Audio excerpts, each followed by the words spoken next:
This is New York's Country 94.7. Hey, thanks for checking us out. Excited I hang with our buddies Cadillac 3. Of course, we got Neil, Kelby, Jaron are here. New album. Yeah. Hi, guys. Thanks for coming. Yep. New album, Country Fuzz, that's coming on February 7th. Yep. And a tour date at Bowery Ballroom, which is just fun to say, Bowery Ballroom. On the 12th. And it's funny because I think the last time...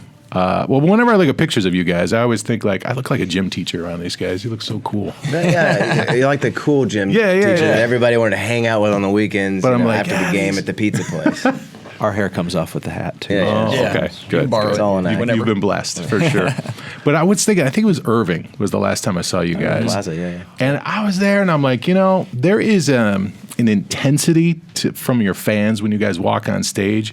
I'm not going to name names, but it's a little more than people would play it like an Irving or something. There's just these pent up. They're here. Right. What's the secret sauce? How do you guys explain that? So I can let you know real quick. It's a simple thing.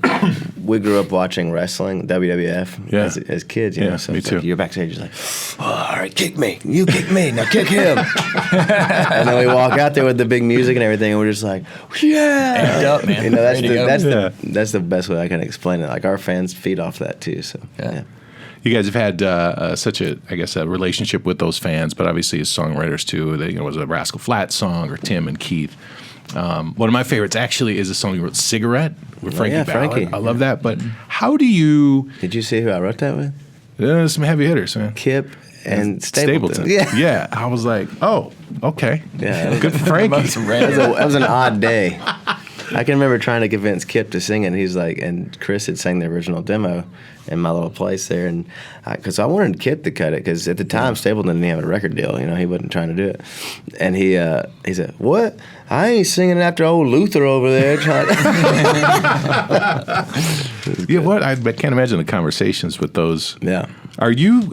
I guess I would imagine them in a corner, and you're like the mediator between. Do you speak both languages? I mean, honestly, I think at that, yeah, no kidding. But at that room, everybody kind of checks the egos at the door, because you all realize that you're amongst great things. You know what I mean? Like each one of those people in that room has something pretty strong to offer.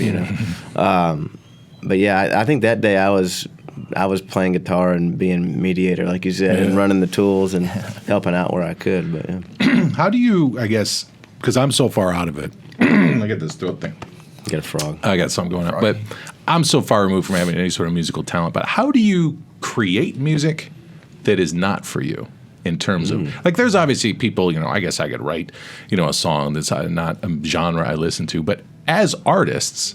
When you're this close to being able to say, how does it come out of you? And you're like, that's not for me. That's not my fun. style. I mean, it's like an actor getting to be somebody else for a minute. You know what I mean? I think for us, we do what we do. But it's a lot of times it's fun to be able to step out of that body for a minute and kind of be Tim McGraw for a second, or think like you would be at Madison Square Garden and singing this song, and you hit a lyric and you're like, man, dude, Tim would sing the hell out of this. It'd be great. You know what I mean? And actually landing that situation is a lot of fun too, when it actually does come to fruition and they record your song and all that stuff. I think I love the game of that part of it too, you know what I mean? So that's how I kind of step out of mine. Because your fans have such, I guess, pride in being fans of Cadillac 3. Well, they get mad sometimes too. Well, because I would think they're like, oh, this is real country, and this is the why you're not like this. Why do you give away the song to Keith Urban? You realize it's going to put my kid through college, right? It's like, come on, man, ease up.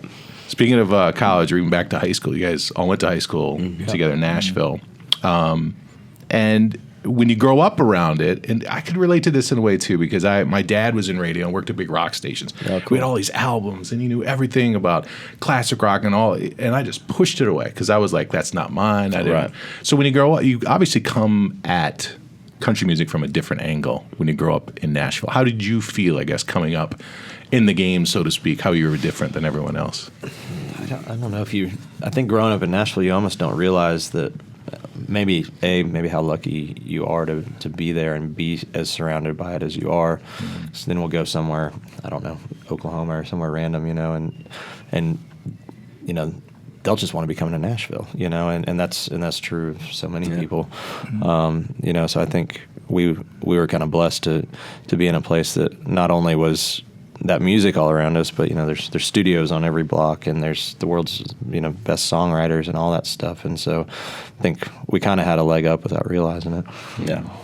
And not to be cliche about the influences, but Kelby, I know like you guys obviously sound different than a lot of people in country music. What are some of those influences, I guess? And I know some of those, Nirvanas and things like that as you listen to in high school. I mean, it really comes from all over the place. I mean, when I first met Jaron, I had an afro and a huge Jimi Hendrix shirt on and listened to Metallica too. And, I was kind of all over the place. And when I was little, I listened to a lot of Hank Williams Jr. So it's literally like all kinds of different genres, all kinds of places it comes from. I mean, Garth Brooks is a big old influence on me when, because when I was a kid and Garth hit, like you'd never really seen a country star, at least in our era, as a kid, be that like a rock and roll star, like a global rock and roll star, like flying around the room with the headset mic on, Right. like.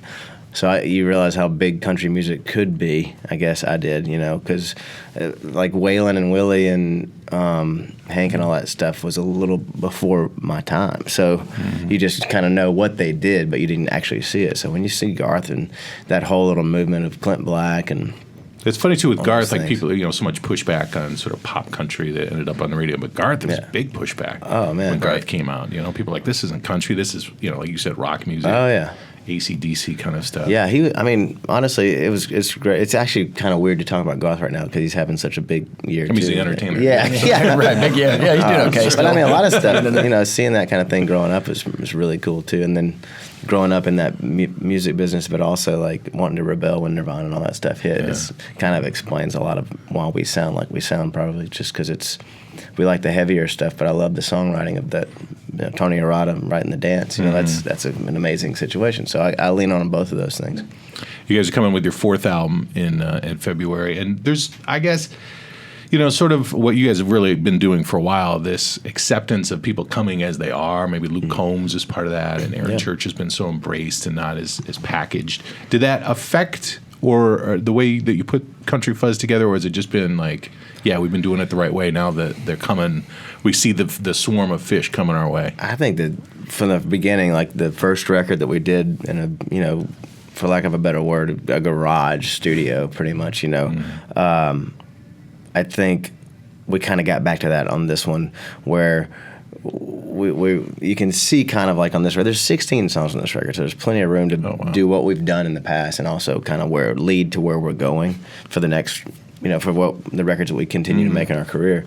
I think that we kept in mindset this time when we really got down to the bare bones of this record and started cutting songs off and deciding which ones we're going to be. I was like, this is us. This isn't us really, but it sounds like where we're going. This is classic us. And then you look at all these people like Eric and Luke. I mean, we really try not to look at anybody else. We just try to do our own thing. And we've had a lot of luck with people kind of really trying to lean towards the stuff that we're doing,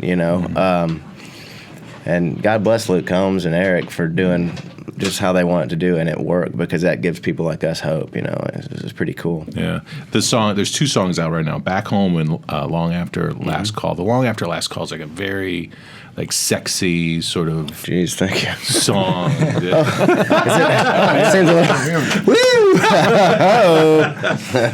But I guess with 16 songs, what is about those two, I guess, that made you want to put them out first? Or are they the ones that were done first? No, Last Call was the last one on the record, and Back Home, I think at this point we were kind of putting out the things that were like, it's the full spectrum of the record, And there's a lot of stuff in between, which we started with All the Makings of a Saturday Night, which is showing a little bit more of the funk thing.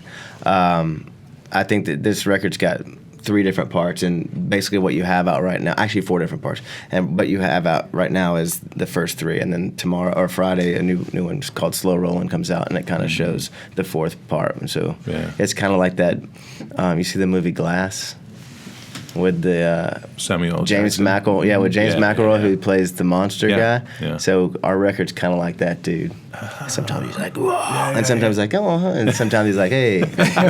We're a little all over the place. Yeah, sure. On this record, but it all works together though, and that's what's fun about it. Well, when I listened to Back Home, I thought this could be a song that could start the set. Maybe not on this tour, because obviously the dynamic of promoting the album, but it just has that feel like, boom, here we are, we're on stage, kind of thing. So it's a good message. Yeah, we're excited about it, man. The album's out on the 7th, Bowery Ballroom. Yeah. On the 12th. What do you love about playing in New York City? New York's awesome. We've been to Irving Plaza, 2 or 3 times in a row, and just kind of moving it around. We always have a great time up here. I mean, since we first played Mercury Ballroom when we were like kids, came up Piano. here. Like, I mean, we played at piano, Arlene's been all over the Grocery. We place. played Jaron got engaged at Beacon. Yeah, Beacon I Theater. got engaged at the Beacon. we were did you opening for really? ZZ Top. Billy Gibbons on the side going. Got We've his got a lot blessing. of history here and a lot of great fans. I think that this state, like the whole state, we do really well up north, like Rochester, Upstate which we're and going this everything. week and Yeah. stuff. It's a lot of fun. We're excited. Bowery's going to be great. I've had some with other bands that I play with in this town. Bowery is like one of my favorite places to play in that little area, so it's cool. Well, we're excited for you guys to come. We know between now and then you're going to write probably a whole nother album and Probably. 5 other hit songs. Working on it. Thanks for taking just a few minutes to Thank you, man. quit Appreciate writing it. hits for everybody to come in and chat with us.